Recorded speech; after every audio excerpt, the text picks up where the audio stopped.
All right, The Chosen, The Last Supper Part 1 is out, and I have thoughts. And firstly, I was in it. But besides that, it was so good. But there were so many moments that I want to talk about that I'm excited for it to come and for other people to see. Let's talk about that. Oh, and spoiler alert. Shh. But the triumphal entry, magical.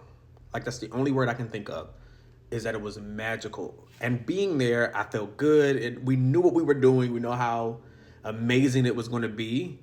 But to see it on the big screen, to see it in IMAX, to see the people, the cinematography, and to see the parts that we were close by, but didn't actually, that we actually weren't a part of, was incredible. I loved seeing the Pharisees come up right before Jesus goes down.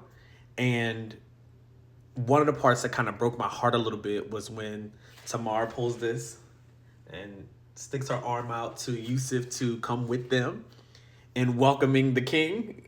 And he chose not to. I was like, oh, that just hit my heart because I just love Yusuf and I love what he stands for and I love his heart and I love that he's clear on who Jesus is and that he's the Messiah. But he's trapped based on, being a Pharisee and all the people that are around him more often than not do not believe. And that's a very difficult position to be in. But the way they start the episode, y'all, like starting off with the Last Supper is nuts. But it took me a minute to catch that they're starting from the end and working their way to the beginning of the Last Supper because I was like, wait a minute, where's Judas? And then as he was talking, I was listening to what Jesus was saying. I said, oh, this is the end of, the whole Last Supper conversation, eating, and all that kind of stuff. But some of my favorite moments from there was one, looking at Jordan Ross, who plays Little James. The emotion and tears in his eyes, I felt. Same thing with Austin, who plays Nathaniel, and Giovanni, who plays Thaddeus. The tears in their eyes, the emotions that they were feeling when Jesus was telling them all the things. And then my heart got filled with joy again. They asked my boy Noah, who plays Andrew, to sing, and they all sang together, and it just was beautiful. Being a singer, I love stuff like that. And then even Philip was holding down that bass note. I said, I can't do that. But it was so good to see. But one of the things I love about The Chosen is the education that I get from watching the show. I've been in church all my life, but to see some of these scenes that I've never heard about, like Jesus preaching on the steps, and then he's preaching and God talks to him through thunder in the sky or angels or whatever. I'm like, wait a minute, that's in the Bible? Let me look it up, which is so dope to me. And I really enjoyed what they're doing with Tamar in episode 1. I think it's all in episode 1. Where, well, I'll just say the whole part 1, where she went from being the one that was a little aggressive in the way she responded and people didn't like her for her truth and all these other things to now where it's kind of flipped between her and Mary Magdalene.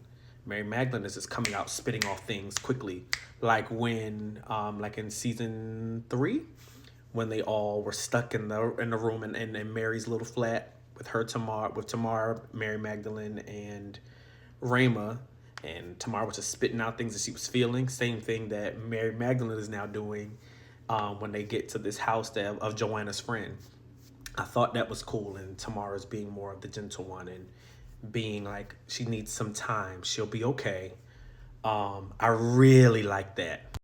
And then setting up the little love interest she got going on with the big chocolate African dude. I can't remember his name to save my life, but I feel like he's going to be the one to help Jesus carry his cross.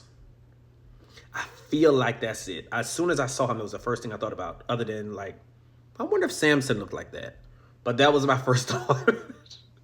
Oh, and another thing I didn't know was the whole scene of Old Jerusalem and Jesus on top of the building, and he's talking and looking at, I guess it's the synagogue or the temple from above, and he's talking about Old Jerusalem, and he goes to, what I didn't realize was he was going to the future of what was going to happen in the temple, how it was going to be destroyed by the Romans. So of course I Googled that, researched that, and started looking it up in the Bible app. And I was like, whoa, I didn't know that was a thing. I didn't know that happened.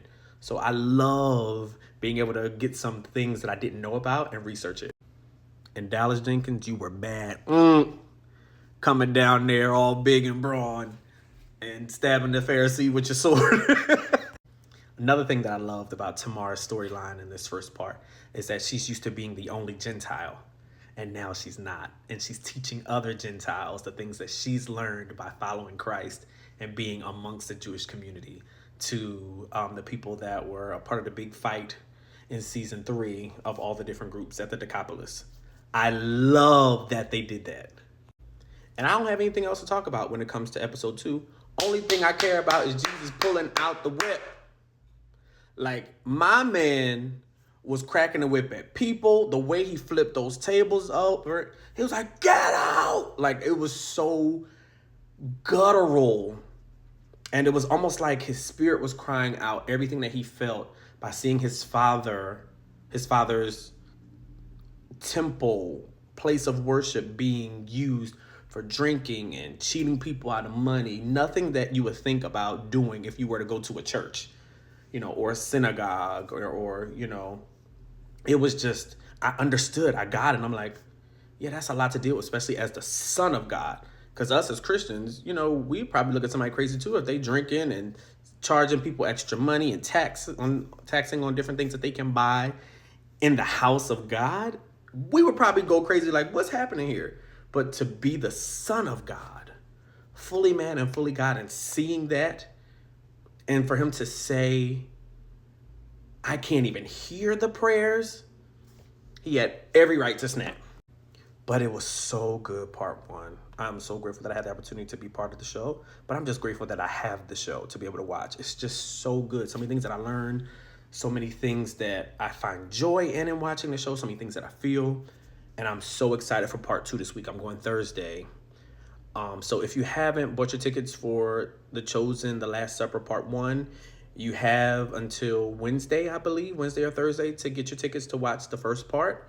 Because from there on, from the way all the cast and crew are talking about it, it goes downhill from there with part 2, and I'll be seeing that Thursday. But if you've had the opportunity to see The Last Supper, I know this was a long video, but if you've had the opportunity to see it, I would love to hear about your thoughts, how you feel about it. What were some of the things that you enjoyed? What's something that you're looking forward to seeing? Because we're in for a real ride with season 5 and then in season 6, which starts filming very soon. So Chosen Army, go.